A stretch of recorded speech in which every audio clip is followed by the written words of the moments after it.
At 09:23 hours, June 14, 2025, the USS Princeton cut through the South China Sea, conducting what should have been a routine freedom of navigation patrol. The ocean was calm, the radar quiet, until it wasn't. A sharp blip appeared on Princeton's SPY radar, a Chinese Type 052D destroyer 200 kilometers out. Within seconds, the contact speed jumped from 18 to 30 knots, an acceleration too sudden, too deliberate. Unbeknownst to the Americans, the Chinese destroyer's captain had just received a chilling message from Beijing. Intercept the Americans, make them blink first. What followed was a masterclass in why challenging the U.S. Navy in open waters remains a spectacularly bad idea. Nearby, the Nimitz carrier strike group, the spearhead of American naval power, plowed through the international waters where $3.4 trillion in trade passes annually. For 75 years, these waters had been kept open by American steel and sacrifice so that Chinese factories could keep shipping their cheap electronics to Best Buy shelves. At 09:26, Princeton's radar operators locked in. Target confirmed. Type 052D destroyer. Threat level? Moderate to high. Inside the ship's Combat Information Center, calm professionalism filled the room. The tactical action officer studied the Chinese ship's vector. Behind him, 122 vertical launch cells waited, loaded with enough firepower to reduce any ship on Earth to burning wreckage.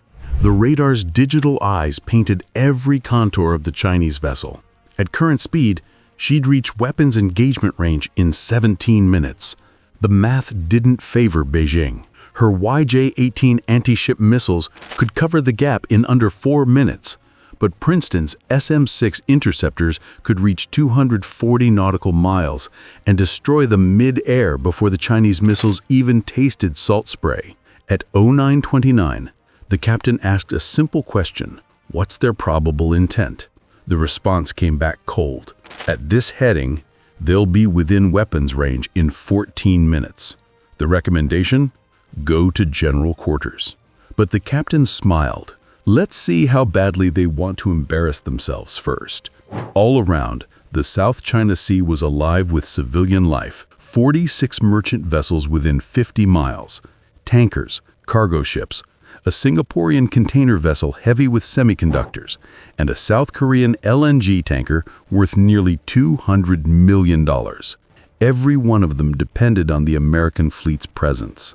If China could force the U.S. out, the sea lanes that powered global trade would become Beijing's private moat. At 09:30, Princeton's cooperative engagement capability synced with the entire strike group, data flowing in real time.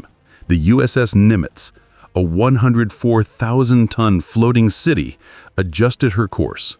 Her flight deck teams prepared for combat with the precision of a Swiss watch. Destroyers Chenghoon and Kidd closed in to shield the carrier. The defensive ring was tightening. At 09:35, the situation escalated. An E-2D Hawkeye, flying at 25,000 feet, detected multiple aircraft lifting off from the Chinese carrier Shandong. Radar signatures confirmed them. J-15 fighter jets climbing south, aggressive and fast. But there was a problem. The jets were struggling to gain altitude. Their ski-jump launch system, the pride of Chinese carriers, bled them of both fuel and payload capacity. Moments later, sonar operators aboard Princeton detected another contact, 80 nautical miles out. The sound? A Type 039 diesel-electric submarine. But instead of the quiet predator it was meant to be, it sounded like a freight train underwater. The Chinese weren't just being aggressive, they were being loud, clumsy, and predictable, using outdated hardware in a high-tech game they didn't understand. Surface ships from the 1990s, jets that couldn't fully arm, submarines that broadcasted their position like an AM radio station. This was bullying Beijing style, the kind that only works if your opponent is weak. Unfortunately for them, they just poked the strongest navy in human history. By 09:37, the USS Nimitz's flight deck roared to life. Steam hissed, catapults thundered. FA-18E Super Hornets of VFA-14 top hatters screamed skyward. every 45 seconds. Precision, power, discipline, the kind only the U.S. Navy could master. Their AN/APG-79 AESA radars swept wide, detecting the J-15s before the Chinese pilots even cleared their own carrier's airspace. The tech gap wasn't in years, it was in decades. The J-15s, heavy and fuel-starved, climbed hard but burned precious fuel. Meanwhile, the Hornets, fully loaded, linked through Link 16 networks, shared every radar image in real time. When one F-18 saw the enemy, all saw the enemy. The Chinese, stuck with voice comms and unreliable sensors, were effectively fighting blindfolded. Then came the EA-18G growlers, electronic warfare monsters carrying ALQ-99 jamming pods. They didn't fire a shot. They didn't need to. In minutes, the Shandong's radar picture disintegrated. Phantom contacts flooded their screens. 4 American fighters looked like 12, then 20. The Chinese radar operators couldn't tell ghost from threat. Panic set in. The Americans executed the Wall, a tiered formation at multiple altitudes, high at 35,000 feet, mid at 25,000, low at 15,000. Mutual coverage, overlapping kill zones, a trap with no escape. The Chinese formation stayed bunched, their only way to stay coordinated without data links. It made them slow, predictable, and perfectly aligned for destruction. At 0943, an RC-135 rivet joint circling overhead intercepted Chinese radio chatter, requesting permission for aggressive maneuvering. Even their escalation required Beijing's green light. The Americans laughed. By the time that permission came, the battle would be over 3 times. At 0947, the Chinese destroyer Zhonang crossed a line no professional Navy crosses lightly. Her radar, the Type 346A phased array, switched from search to fire control lock on the USS Nimitz. It was the digital equivalent of pointing a loaded gun at someone's head. Inside Princeton's CIC, alarms flared, but discipline held. The crew tracked every signal, updated every firing solution.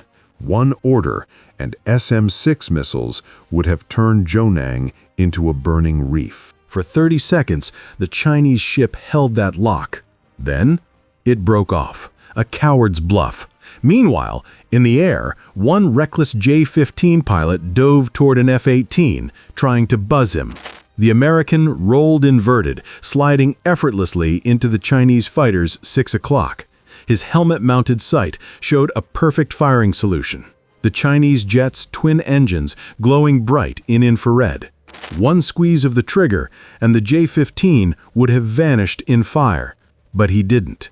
Professional restraint held. Then came the final escalation. The Type 039 submarine raised its snorkel 15,000 yards away. The sonar operator's voice cut through. Contact snorkeling. Probable Type 39. Noisy as hell. The Princeton had been tracking it for an hour.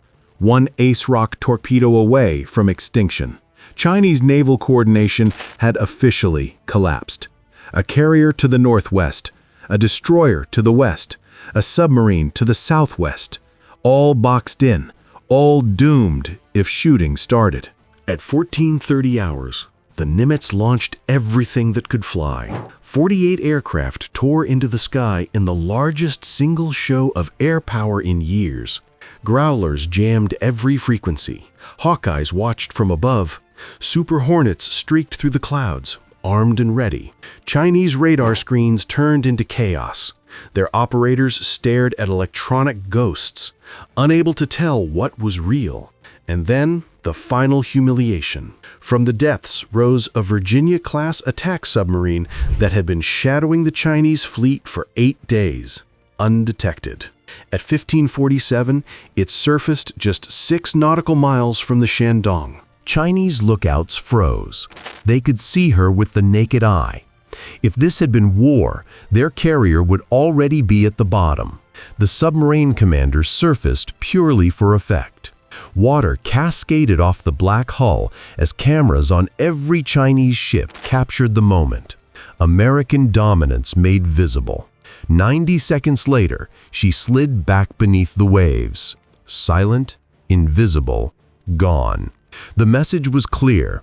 We own the deep. Above, the dogfight sputtered out. Chinese J-15s, nearly dry on fuel, broke off and limped back to base. They landed running on fumes, the once proud roar of their engines replaced by the whisper of defeat. By 1623, the Shandong Strike Group turned north, their official statement, "Exercise complete." The truth, they'd come to intimidate the world. Instead, they were humiliated by a navy that's been undefeated for over a century. The South China Sea, America's sixth Great Lake, remained open, blue, and free. This is Military Secret Zone. Subscribe for more real-world power stories that define our era.